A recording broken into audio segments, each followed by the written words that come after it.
and welcome to True Crime with Emma Kenny. If you haven't subscribed already, please make sure you do. I release new content every single Sunday, same time, same place, same space. So if you haven't subscribed yet,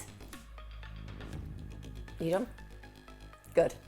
Today we're going to be talking about another child sexual abuse case, but in the interest of balance, I'm going to be talking mostly about a female sex offender, Vanessa George. And the reason for that is I think we cover a lot of cases against men, but we have to acknowledge that women are definitely child abusers too. This case is really chilling just because Vanessa George is one of those human beings who made absolutely sure that she had access to her particular predilection of child every single day that she worked, which is really disturbing.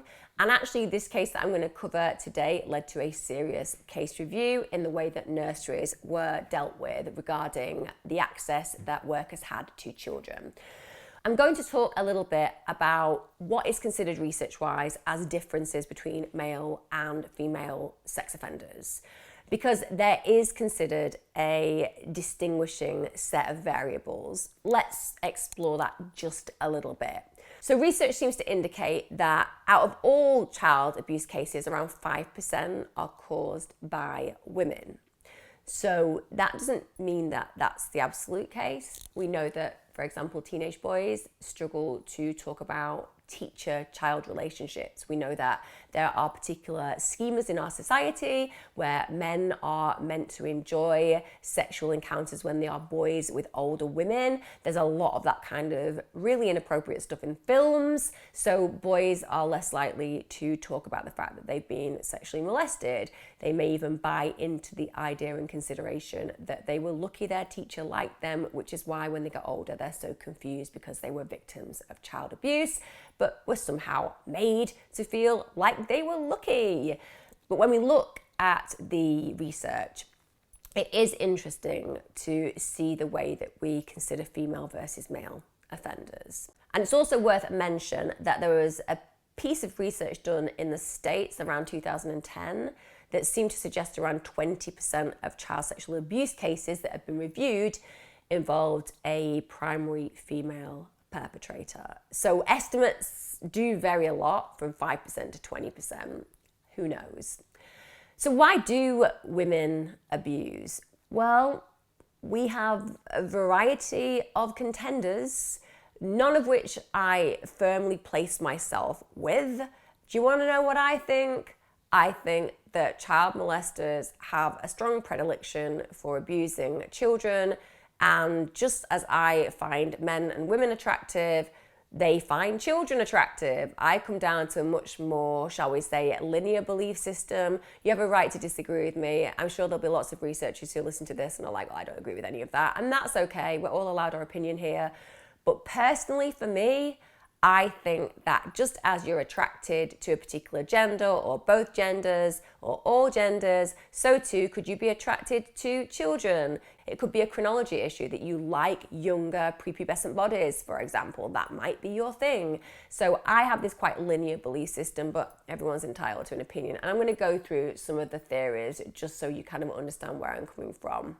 One of them is that women abuse because they have something like narcissistic personality disorder, and they have this real rage towards their own daughters, and they feel jealous of their daughter's youth and beauty, and because they feel that they lose their own admiration and sense of place in the world, they have such jealousy for their daughter that they sexually molest them. That's one theory. Another is that there is a significant number of women who fall into the teacher-lover group. So this is women typically in their 30s, and they will victimize children who are like 11, 12, 13 years of age. They often are completely delusional about the beliefs that they have about the relationship. They think they're actually in a relationship with a consenting child. They think it's based on love, and they just don't recognize that it's highly inappropriate. We have examples of women who've been to prison who were teachers, one example of whom came out of prison and married the child that she had been abusing.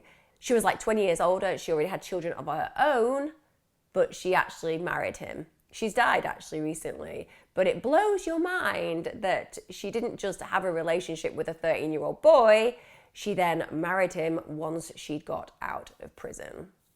A whole heap of wrong. But as I said, that often comes from a place where the woman believes that they are the victim. Again, imagine you're brought up in a patriarchy where men are seen as more powerful, and therefore that can give a woman the excuse that only men have power. And even though they're having sex with a child because the child is a male, they can buy in that somehow it's an equal relationship. Totally screwed up, but you can understand the psychology of it. Those type of women have this massive desire for intimacy. They want their emotional needs met in a way that they're not having them met outside of that relationship, often unhappy or bored in their relationships, and they just buy into this devotion that they'll often find from a child, because children are loving and devoted, and when you are in a position of power, it's very easy to appear alluring, shall we say. Adolescent boys are also in the research considered less threatening than men of their own age. And because they have more control over the relationship than they would have with another adult male, that gives them a right to have a relationship with somebody that is obviously a child. Now, this is the one that I think I buy into more than anything. Predisposed molester. Yep, as far as I'm concerned, that's what I feel all child molesters are. They are predisposed. They are born with a particular predisposition to be attracted to children. Not necessarily to act on that attraction, but to be attracted to children. And there is some evidence that those women have particular personality traits. But again, you would need a massive sample of women who were child molesters to really draw down an understanding. And the truth is, there isn't that much research out there. Most of it has been devoted to male counterparts because there is such a significantly higher level of male to children sexual abuse than there is from female to children sexual abuse. Probably the one that I find the most difficult, where we have a title for it, is the mother molester. And actually, if we're going to look at child sex offences and who is responsible when it's female-led, it's significantly higher when it comes down to mothers molesting their children. So we see statistically a woman who is a mother who is a child molester is 4.5 times more likely to offend against her own children, as well as other children that she may care for, such as foster kids or kids who've been adopted. Then there is this other group that I just don't agree with. And a lot of you will probably be like, Emma, you need to have more sympathy and empathy. And I welcome your responses. I read them. A lot of you have disagreements with me. A lot of you agree with me. And I love that, because the world would not be rich without our different ideas. And I learn so much when people like you get in touch with me and you introduce me to new ideas and you show me new research and all the things that can really help me. But I really struggle with this one. It's called male coerced offending. Passive females in relationships with abusive males.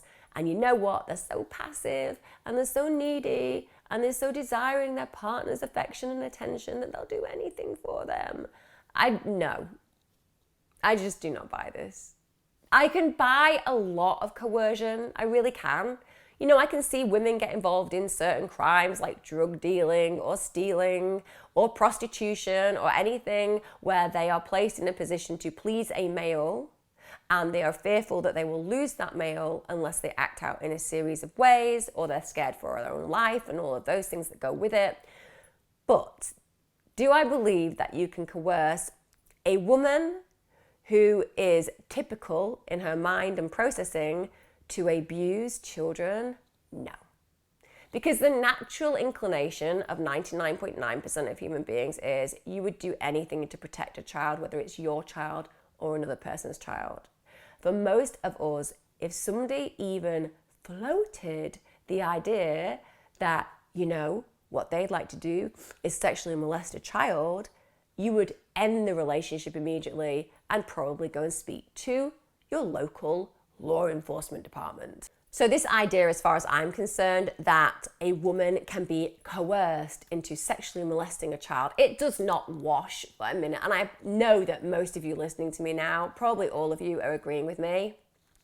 They also have this misguided belief that if they do engage in the abuse, their partners will validate them more and it will cement their relationship. It will create intimacy and bonding because they have such a connection over the child abuse.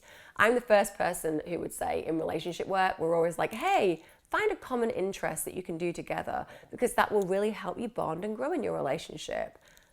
I'm sorry, go and play golf, take up a hobby. Do not use abusing children to solidify your relationship. And that's why I don't buy into this one. I don't think you can coerce anybody into sadistic behavior towards children unless you have a predisposition for it. That's my belief. Now, one of the key points of difference that research says there is between male and female sexual abuse of children is the power relationship that goes on with the victims. So it's considered that sex crimes perpetrated by men are considered crimes of power over the victim, whilst female sex offending can be controlled driven. So the need for intimacy seems to play a larger role than domination, so to say. So is child sexual abuse by women on the rise? And the truth is we don't know. I would imagine at a time where there is so much child abuse available online that there can't just be a male market for it. I also think that when I've been looking at cases recently, a lot of the time women are the middlemen in these situations, so they're involved at some point, and there may be a wider and bigger audience that are consuming this kind of material, but undoubtedly women are involved. And I would say that definitely since the rise of the web, we will absolutely have seen a rise in women sexually molesting children. Now, as I said earlier on, the problem with the current understanding of female sex offenders is we just don't have the research. You know, we really need to reconstruct our ideas about child sex offenders to include women, because at the moment we take a lot more research around men and we don't necessarily get to understand the offences caused by women and why they end up that way, why they become sex offenders. So let's move on to Vanessa George. You are going to struggle with this one. You are going to struggle with this one for a lot of reasons, but you are going to struggle with this one because of what I talk about at the end. So I'm just going to give you that warning, all right? I'm going to prepare you. So who was she? Well, she was one of those human beings that people around her really liked. They called her the life and soul of the party. She was invited to lots of social events. When you looked at her family background, there are no red flags. None that are obvious, but some that I think, as far as I'm concerned, are subtle but clear. So to friends and family, she was somebody that was very well liked. She was very much involved in her community. She was seen as a valuable member of community. In fact, she was the person that if you needed somebody to come and babysit your kids, she'd be first on the list. So she isn't just somebody who courts public opinion in a positive way. She's somebody who courts a great deal of trust. And the children that she worked with, that's the red flag, isn't it? She works with kids. And this is why I don't buy into a lot of the take on Vanessa George. You'll hear it as I go through the crime. I don't give her this get out of jail free card regarding the fact that she suddenly developed these feelings for children. I think she placed herself from day one in her work in an area where she had access to the children she was attracted to. And even though I haven't got evidence for that, that's what I fully believe. The job she chose for a very good reason. Why would you surround yourself with children? You either care for them or you're attracted to them. It's as simple as that. And in this case, I think she surrounded herself with those children because she was attracted to them. She was seen by children as being really cuddly and kind. And again, that gives you an indication, doesn't it? You know, was she one of those people who was constantly cuddling the kids? Was she very close to the children in that way? Was she gratifying some need at the time? Was this innocent? I don't think so. But she'd never been in any trouble with the police. So that meant that she would have had a DBS check, which would have said that she was clean, which would have meant that she could have worked with vulnerable groups of children. And I think that's one of the hardest things for those people whose children attended the nursery that she was arrested at. It's the fact that they were in a position where they handed their children over to believe that they would have a great time in her care. And that she was one of those trusted adults that they could genuinely leave their children with without any fear. I mean, we have so many micro-trust movements every single day. It would be horrible if we couldn't trust the world a little bit like that, because every single part of our world is based on micro-trust experiences. You know, we imagine that it is okay to do so many things in our world. You know, you don't go into Costa, order a coffee and imagine they're going to poison you. It's just these micro-trust experiences are how we survive the world that we live in. But for those parents who literally had their lives turned upside down by this, imagine the trust that was breached. Now, she was brought up in a perfectly nice home. She was the daughter of a shipbuilder. They were not poor. They didn't struggle economically in any way. She had a box standard life. There was nothing that stood out at all about her upbringing that arguably could lead us to having any real understanding as to why she decided to do the things that led to her being imprisoned. So we know that Vanessa George hadn't had anything outstanding happen to her when she was growing up. She'd been well liked. Her life had been potentially what others would view as a really good one. She'd been married for more than 20 years. She had 2 teenage daughters. And also, from what we know, and I've read quite a lot of articles and literature and case notes on this, it does seem that up until the latter part of her life with her family, that she seemed relatively content, and she was always telling people that she loved her children. And certainly from the external viewpoint, that's how her family seemed to play out. Before she ended up at the nursery where she was arrested, she had worked for 6 years as a classroom assistant at a school. And as I said before, she'd babysat, making extra money for local parents. And that is why I do not buy into what the defense tried to say about Vanessa George.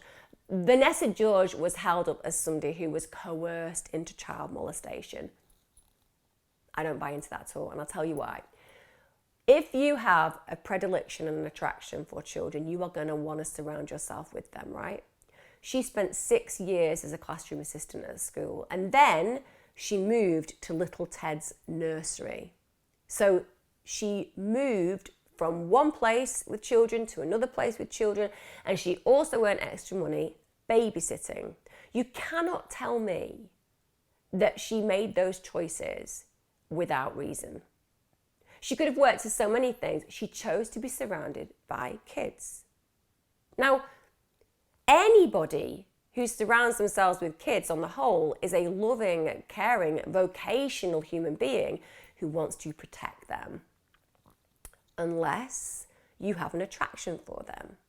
And then you're going to want to surround yourself with the children because you're attracted to them that satisfy your interest, right? And just because we don't have evidence that she was abusing children at this point, we don't know that she didn't. Remember, the reason that I'll come on to and the reason that she is caught is not because she hasn't abused children before. It's because she starts engaging with others in the molestation of children. And that's where the security in her own experience is breached. And without that breach, who knows? She could have abused lots of children and continued to, because she certainly took jobs where she had access to them. A big thing that seems to have caused a shift in Vanessa George's behaviour is when she starts getting really, really interested in Facebook.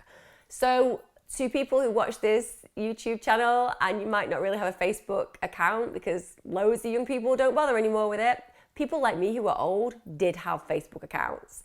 And it was very much when you first started to be on Facebook, you'd be able to connect with people that you hadn't seen for years, you could join groups, you could develop new friendships, but mostly it was kind of the people that you knew that you'd catch up with from school who you haven't seen in like 15 years and just check whether their life was better than yours, you know, that kind of thing.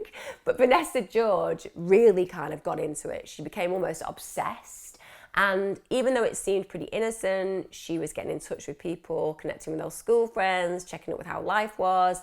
She definitely started to spend a lot more time than we would see as healthy. She even joined a group, I read this in the Sun newspaper when I was doing my research, against child abuse. Yeah. Bit like a butcher signing up for a group called Enjoy Veganism.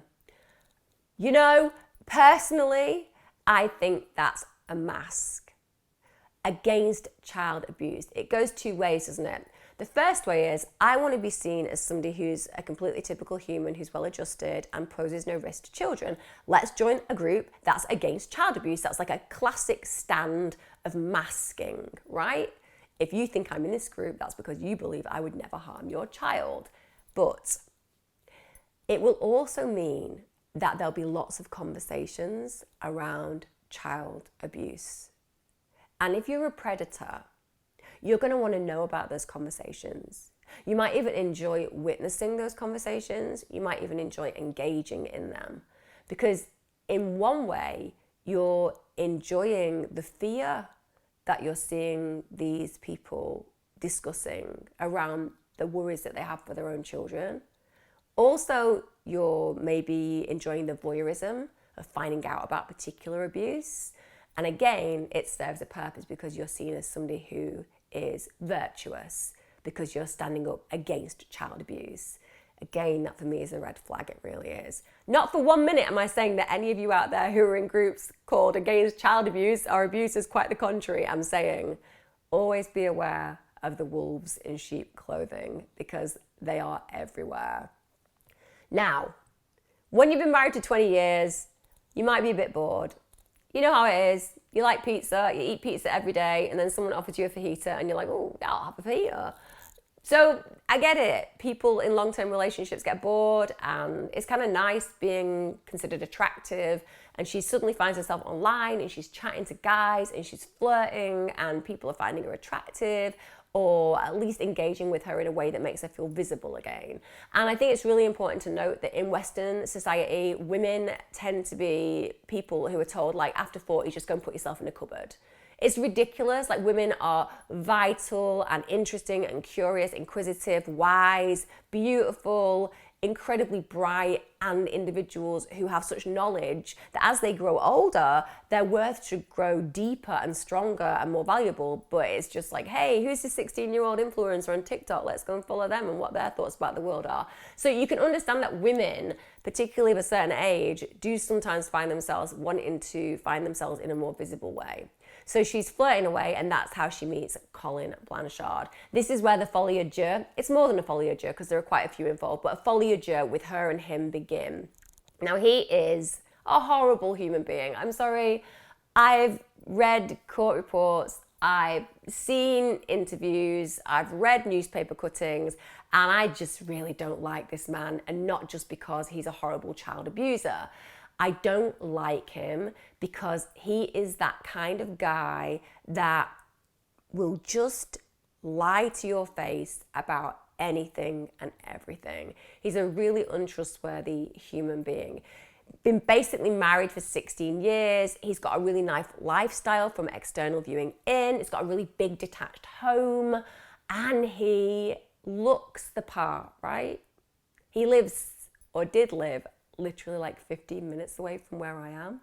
It's not a massively expensive area where he lives, but it's still a reasonable area, and the houses, you can get good houses, big houses for reasonable prices there. So you don't need too much to tell a story, and he's constantly telling a story. I mean, if he isn't on Facebook posting pictures of his new 50-inch TVs, or if he isn't telling you that he's had palm trees craned into his garden, you know, he's just lying about stuff. In fact, when I was growing up, my mum used to refer to people who did this as a Walter Mitty. And a Walter Mitty is somebody who will just lie and lie and lie and lie and lie. They'll just create the world around them even though it isn't true. But in the paper, neighbours referred to him as Billy Bullshit, which I think is probably an appropriate name. And he would just make stuff up. Like, for example, he'd be like, I've got a private jet and I take Liverpool football players all over the world in it. You know, believe me, if you come from Littleborough, you know that you don't have a private jet. It's as simple as that. It's like me saying in my back garden, I've got a private jet, not a problem. But he just boasted constantly. He just wanted everybody to believe that he was bigger than he was. He even tried to say he was a movie producer. He said that he had millions stashed in Dubai. And he was even compared in the Sun newspaper to Del Boy from Only Fools and Horses, which makes me giggle. Because Del Boy was a lovable rogue. We all love a Del Boy. Heart's in the right place, do anything for his family. Yeah, might sell you a dodgy gold watch that turns out to just be plated and it only works for a week. But the whole character of Del Boy, which is from a series in the UK called Only Fools and Horses, is that you know at his heart he's loyal and loving and caring. Whereas this man would run you over if he could get something over on you. It's as simple as that. And when he was arrested, when the police actually caught up with him, he was owing thousands and thousands of pounds. So it turns out that he really wasn't the kind of individual he was presenting. He also had prior convictions. And this is, again, really important to note. So he was traveling home from Thailand and the police wanted to look, Customs and Excise, at what he had on him. And they took his computer and they found on his computer child porn. Now, it hadn't been disseminated, so he hadn't sent it out to anybody else, and he hadn't made it. It wasn't his making, so he hadn't taken pictures of a child himself. I don't believe that makes a difference. I have a real problem with the way that we treat child abuse. As far as I'm concerned, if you are looking at child abuse online, you are a sexual molester of children. You are vicariously abusing them. You should get the same kind of sentence as somebody who makes it. It's my own personal view. I know that there is a spectrum. We have paedophiles here who never abuse children. They just have a predilection for them. They're attracted to them. They do nothing about it. And here we have narcissistic serial killer of children. There's a big spectrum. But for me, the minute that you view any child porn, you are a sexual molester. And, you know, he is given a caution for it. He's put on the sex offenders register for 5 years. 5 years, though. How does being on the sex offenders register for 5 years cure you? I mean, how does that work? How do you get cured of being sexually attracted to children? Because for me, I'm sexually attracted to men and women. And men are attracted to men, women are attracted to women, men are attracted to women. We all have our particular, predilections. And we also have our own predilections when it comes to sexual behaviour, what we enjoy. But I think it's exactly the same for child molesters. I think they're inappropriately attracted sexually to children. I don't think that getting 5 years on the sex offenders register is the way that that's cured. I think there's something much deeper that needs to be explored. And it's one of the problems that we have is that, people do repeat this kind of offending when they're only given light cautions. Because it's not really any consequence, is it? I mean, you get a caution for shoplifting from Tesco. It's hardly on the same level, is it? So now we have Vanessa George and Blanchard meeting in cyberspace, probably around 2008. They pretty immediately develop this really close bond. It's almost like they sniff each other out. I'm a real believer in this. So you can show psychopaths, people walking down an alley, and they'll pick out the one who has been sexually molested in the past or mugged in the past. They're that quick to use predatory instinct. So if you are a natural predator and you're talking to another natural predator, there's going to be things in your messages that are coded but very obvious to the individual who's reading them, who's also a predator. So this bond happens very, very quickly, deepens very, very effectively, and they almost immediately start talking about the fact that they have these dark sexual fantasies about child abuse. So immediately, they've found that perfect partner. On one hand, we have a man who we know has got a history of viewing child abuse photos, and we have a woman who I believe was already abusing children. I have no evidence for that, apart from her latter crimes, But certainly the fact that pretty immediately they start talking about what they want to do to children highly inappropriately with one another, that doesn't sound like some starting point, does it?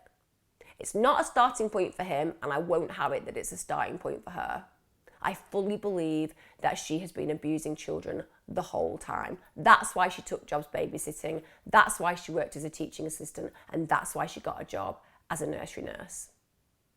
Her job means, of course, that she has access to very young children. Remember what I said earlier on?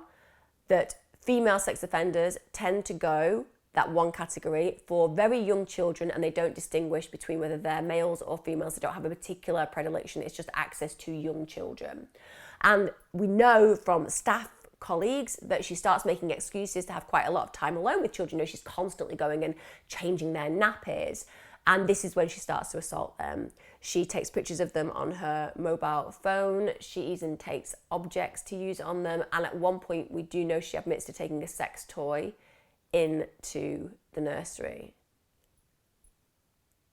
There's no way this woman is some coerced victim. No. He's vicariously abusing these children. She is directly abusing these children. I don't care how attracted she was to him. I don't care how validated she felt because he was attracted to her to some degree. I don't care what kind of weird stuff was going on between them as far as adults are concerned, who she was betraying with her husband and so on and so forth. I'm concerned about the fact that she willingly abuses those children and actually takes objects to harm them with whilst videoing them at work. This is how manipulative, how arrogant, how above the normal code of behaviour these kind of humans are. I don't have any empathy towards her. I don't think that she was a victim. I don't think she was coerced. I think she was loving every minute of it. I think she is somebody with serious issues and serious form. And again, a lot of you might disagree with me. Feel free to go and read about this case and feel free to read about where it is now. Because you may completely believe that I am being far too hard on her at this point. It's my point of view though. And it's my point of view for a lot of reasons. Yes, I'm triggered by child abuse. I'm certainly triggered because of the fact that I've worked in those areas for many years and I've seen the impact of the abuse that happens on children and the long-term impact for those children as they grow into adults. And it's reprehensible that these kind of things happen. Understandably, when you think about all of those parents who trusted Vanessa George, imagine knowing that you'd let her babysit your child. I mean, that's terrifying, isn't it? And this actually prompted a serious case review, just to say. So the nursery itself had a serious case review and it was found to be really lax in lots of areas. But again, I'm not jumping to the defense of the nursery. It's really important that we learn from mistakes. But what kind of a world would it be if we constantly imagined that teachers were paedophiles or that police officers were going to rape us and so on and so forth? These things happen, but they're very rare. So most of the time in good working conditions, people let security go a little bit, not because they're bad at their jobs, but because they trust the people that they work with. Now, checks weren't being made. And maybe if those checks had been made, then she wouldn't have been able to have the opportunity to spend as much time one-to-one with children. But again, that's not how the world tends to work. The police did actually think initially that about 300 children had been abused, but it was narrowed down to about 30. I'm going to be honest. I'm going to go back to what I said before. Please let me know if you disagree with me. I think that she had been abusing children or thinking of or doing things that were near to abusing children for a very long time. Yes, she met her perfect partner in crime, but it was in her. Without a doubt. The fact that she also targeted very young children says that she didn't want them to be able to tell people what she was doing. It's really challenging, isn't it? Because when children haven't got a great deal of language, how are they going to let you know? When children are babies, they're not going to be able to let you know unless there are injuries to them. They also didn't show the faces in the photographs. Now, this really interests me. On one level, it's because it means that she can step away from some accountability. She knows the parents of these children. So if their faces are shown, that gives a direct relationship between her and the parent. The parent directs, therefore, accountability towards her as a child molester. If she doesn't show their face, then there is a step away from accountability. Secondly, you won't see pain. Not all child molesters want to see their victims looking in pain or distress. It doesn't add to every child molester's enjoyment. So potentially it was to avoid ruining the moment because she didn't want the face to be shown because of the fact that there had been some distress on there. But also, it again allows her to some degree to make the children less individual. She's not abusing that child with a particular name that she has a particular relationship with. She's making them faceless, less individual. Again, it makes her less accountable. Also, it means that the police will find that very difficult to identify which child it was, which to some degree means it's really challenging for the parents, because every single parent would imagine that it happened to their child. That's how you'd feel. You'd think, she was around my children, therefore there will have been at some point an opportunity for her to have harmed my child. And that's a terrifying situation for any parent to deal with, because you're going to believe it, aren't you? You're going to believe that that happened to your child. So this is really high level abuse, but manipulative, really manipulative. And Vanessa George would then send these photographs obviously to Blanchard, and he would direct, he would ask her for specific shots. So she looks like she's a puppet, but she isn't. She's enjoying the sexual gratification herself. She's enjoying an additional sexual gratification because she's getting all this validation and attention from Blanchard, but she's the one carrying out the abuse. Even the police, who had had lots of experience in this area, police are highly trained and they're very capable at managing trauma, but even they said that they felt sick looking at the content. And as I said earlier on, remember, lots of child molesters are still attracted to people of their own ages. And certainly we know that Blanchard and Vanessa George used to also send really awful, dark, graphic fantasies between themselves and lots of sexual images of themselves. So they were in a sexual relationship to some degree, albeit a cyber one. They had so much communication that between December 2008 and her arrest in the following June, there was 10,000 phone messages, text messages, emails, MSN, and contact. So you can just see how constant this contact was and how involved they were together.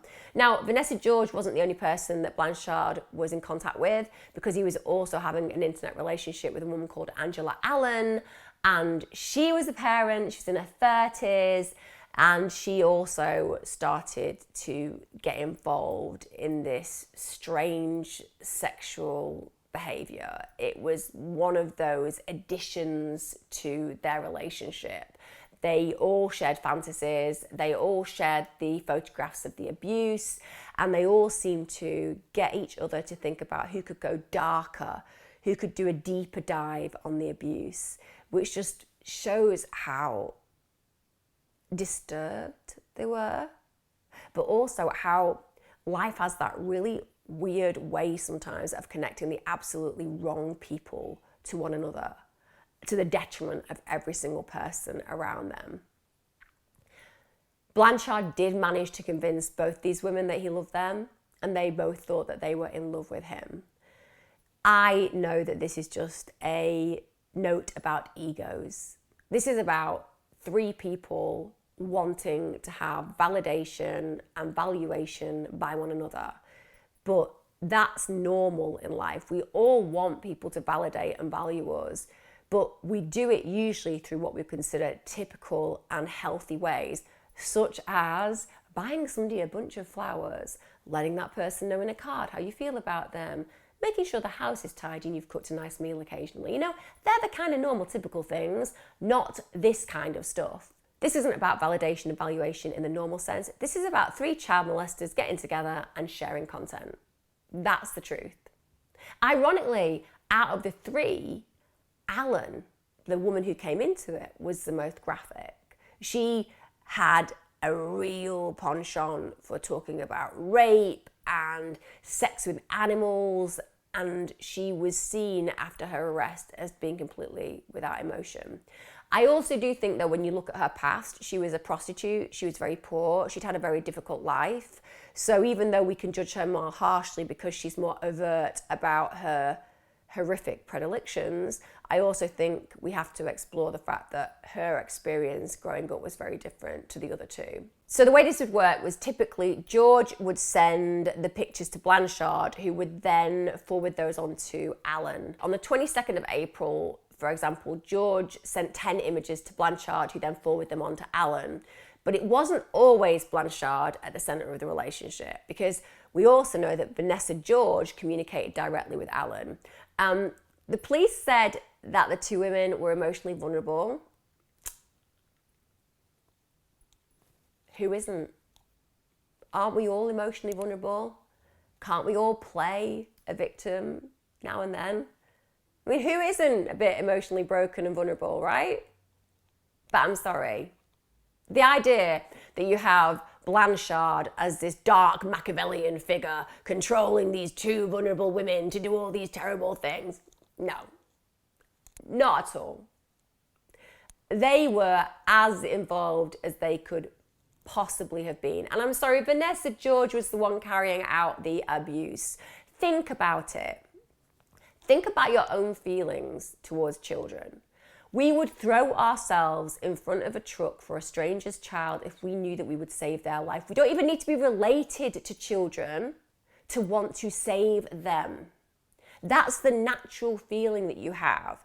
If anyone came near a child of mine to abuse them, they better duck and then run, because that's the way I'm going to respond. I'm going to physically want to harm them. That's what happens when you are a loving parent or you're a carer of children. You would save any child, right? That's the way the brain works. And actually, there's this research that if you watched my stuff before, have talked about briefly in other videos. But there is research, particularly in the States at the moment, exploring the child molester's brain.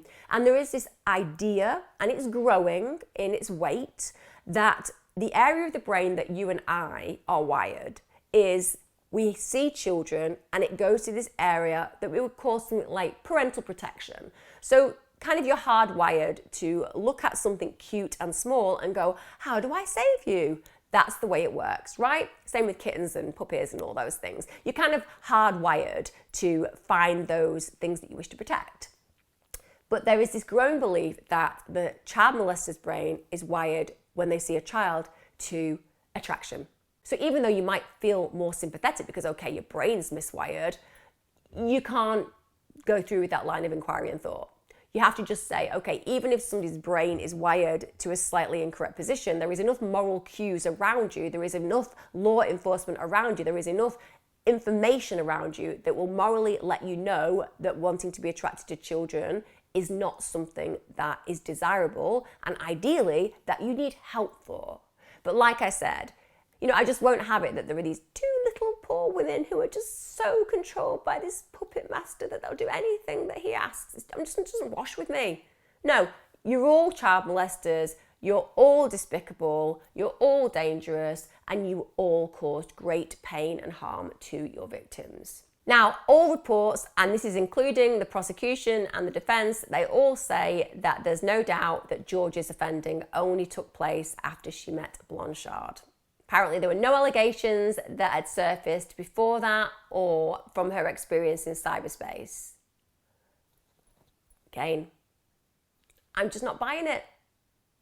I don't have the evidence, but if you're telling me that this woman who had worked with children for a long period of time hadn't recognised that she had some kind of predilection sexually for them, but then within months of meeting some other weirdo online, suddenly realises that not only does she have a predilection for them, that she has dark, depraved desires for them and is willing to go ahead and execute a plan of systemic child abuse?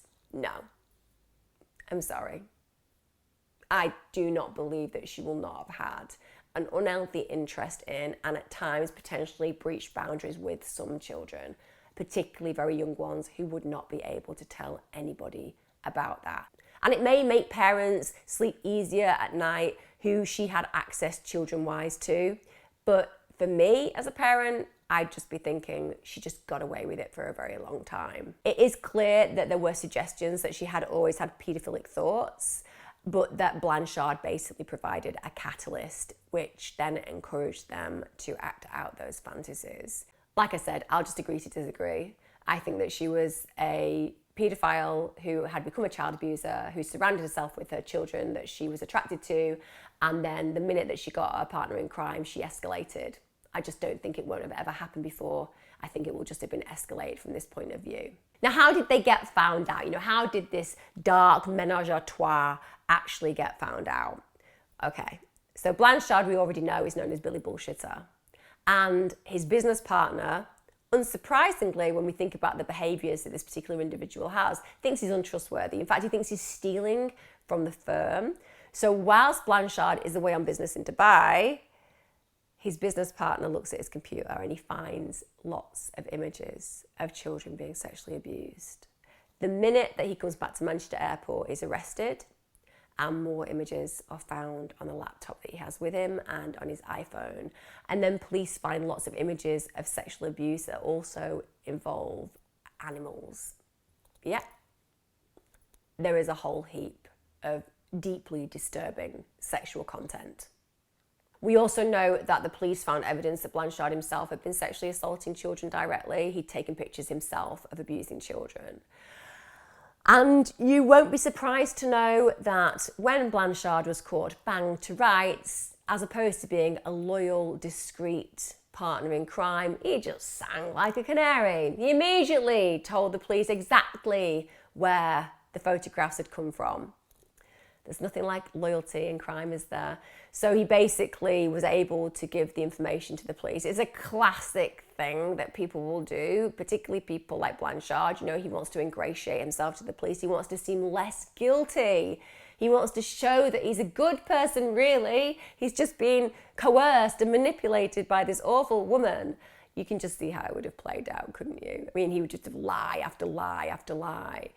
But he obviously gave them enough information that led back to little Ted's nursery, which was on one of the photographs. So as soon as he's been arrested, he then immediately tells the police about Vanessa George, and they look through the photographs. They can also find evidence because one of the photographs has got little Ted's nursery badge on it. So they now know a direct link to that. And through all this evidence, they're also able to track down Alan.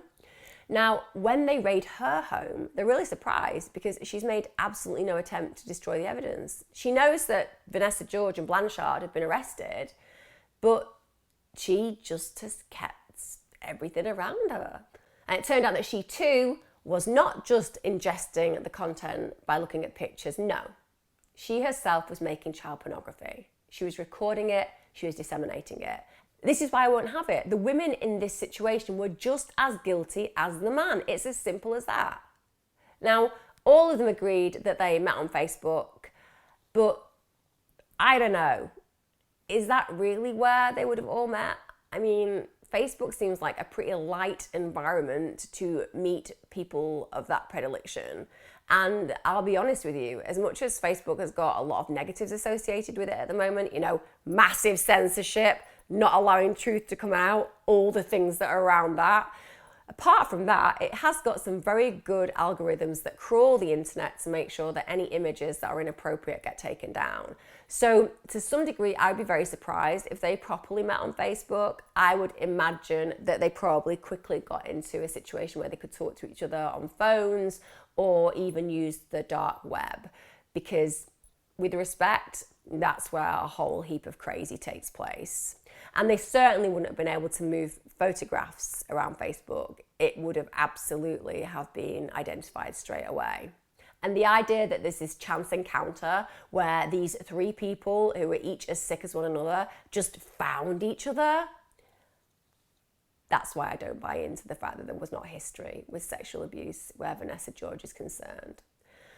They were able to join together to betray and completely break down the trust of parents whose children should have been safe and yet found themselves at the hand of molesters in a place that everybody believed their child would thrive in. One of the things that stands out about these three is they were stupid. And I'm glad they were stupid. There's nothing I like more than a stupid child molester. They're not able to understand technology in the way that sophisticated paedophiles and child molesters are. You know, they made very little attempt to hide their tracks. They had lots of text messages, lots of trails that the police could follow. And even though Vanessa George had what she called the fun phone, that was the one where she'd use to take pictures of children. The fun phone, again, you see, the language, she referred to it as her fun phone. Does that sound like somebody who's coerced into this situation? So she had one phone that she used for her family, her work, her friends, her experience in reality, and then the other one, the fun phone, was to go to work and abuse children with. That in itself shows that she was enjoying it. Now, the police say there are lots of puzzles in this case. They don't know how they met one another. They have no idea if the images were spread anywhere else. They don't know whether it was just this really weird group of 3 people who just weren't that sophisticated and didn't know how to cover their tracks, or just didn't think they were big enough as a network to cause issues. Because of course, you know, paedophile networks can be enormous, but it doesn't suggest that they were really putting the child pornography out to groups of people. They have crawled the internet in that way, and that is something that at this point in time, it doesn't seem to appear that they were spread far and wide, so to speak. However, that does not mean that didn't happen, because we know how deceptive and manipulative these human beings are. Now, on the 15th of December 2009, George was given an indeterminate sentence. She was told that she'd serve at least 7 years, with the proviso that she must prove she is safe to be in society again before being released. 2009, she's given an indeterminate sentence, right? She has to serve at least 7 years and prove that she's safe, yeah? I don't know, I find that sentence worryingly short. And I'll tell you why, because Vanessa George was released from prison in September 2019. She served 10 years. And the parole board approved her release in July 2019. She's got conditions, she's got her license, she can't own a device which can access the internet, and any break in those kind of conditions will result in her release being revoked, and she'll get additional jail time as well. I'm not okay with that. I'm not okay with the fact that Vanessa George manipulated, coerced, and abused children that were put in her trust for a period of time where she also shared depraved fantasies and ideas and sexual experiences with 2 other humans at least. I'm not okay that a woman who was put in a position to work with children, who chose an active career with children that she was clearly attracted to, is allowed now to walk the streets without any further punishment to some degree. I don't know what her license terms will be, but to me, that was a very lean sentence. I guarantee if that had happened in the States, she'd have been looking at 30 to 40 years. Like I said, I'll always be honest about the fact that one of the things that we see in research is that spectrum of a paedophile here being somebody who doesn't touch a child but is aware they're attracted to somebody who kills a child and rapes them, right? So there is a massive spectrum. Depending on where you are, the way that you are impacted on when you were put in prison definitely has an impact. So if you think about career criminals, maybe they're stealing from Tesco every other day, they're mugging people, they're burglaring, they're taking cars, all these kind of career criminals, right? When they go to prison, they get used to it. It's like a cycle, it's no big deal. There's not a lot of shame associated with it. You know, you're just going away again. But if you've never been to prison and then suddenly you find yourself with a relatively big sentence, everybody knows that you are a child molester and your fall from grace is catastrophically large, and you know that your life will change beyond any recognition, then after you've been to prison, that shock may be so big that it can create an aversion. And aversion is very powerful. Aversion is when we almost create a phobic reaction to a certain belief system or idea or thought process.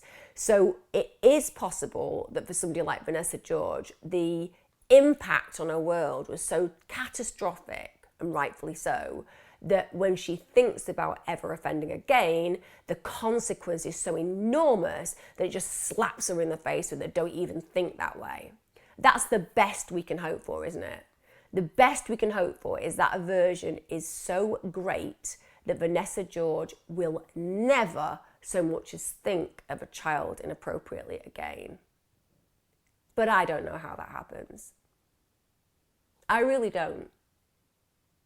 And for me, the idea that we treat her differently to how we would treat a lot of male sex offenders worries me. I don't think that 10 years is anywhere near the type of length that you need to give as a consequence for such hideous and unhuman behaviour. The victims will carry their scars for the rest of their lives. And no matter how the defence tried to paint Vanessa George as this victim of coercion, as this individual who just wasn't very bright and wanted to impress the boy that she liked, it just does not wash with me. She's a high-level sex offender. She's a child molester. And she's an individual who isn't able to manipulate her way into a world where children were meant to be safe. Personally, I find her reprehensible, repulsive, and most likely still a danger to many, many children. I welcome your thoughts and feelings on this. You may completely disagree with me. You will always note that whenever I talk about child molestation, it's a big trigger point for me. I have a particular reason for that, and I certainly feel that anybody who abuses a child is the lowest of the low. I really do.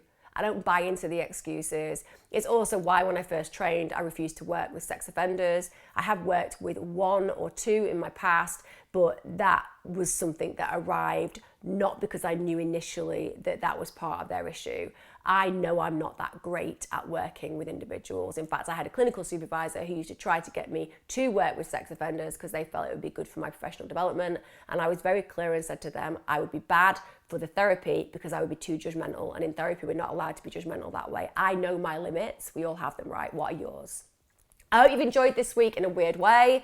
If you have enjoyed my content, please make sure that you subscribe. Every Sunday, I will be releasing content. It just means you can keep up with me. I would love to hear your points of view. A lot of you might think that Vanessa George got what she deserved. A lot of you might think that she didn't deserve as much. And many of you might think that she should still be in prison today. Whatever your points of view are, please tune in and let me know. Remember, I have an app out called Appy. I'll put the link below. It's free from the App and Play Store. It may as well be something that you have on your life. It's health, fitness, nutrition, and well-being, and hopefully it'll make you feel a bit happier and healthier. Who knows? Why not? Thanks for joining me. See you soon.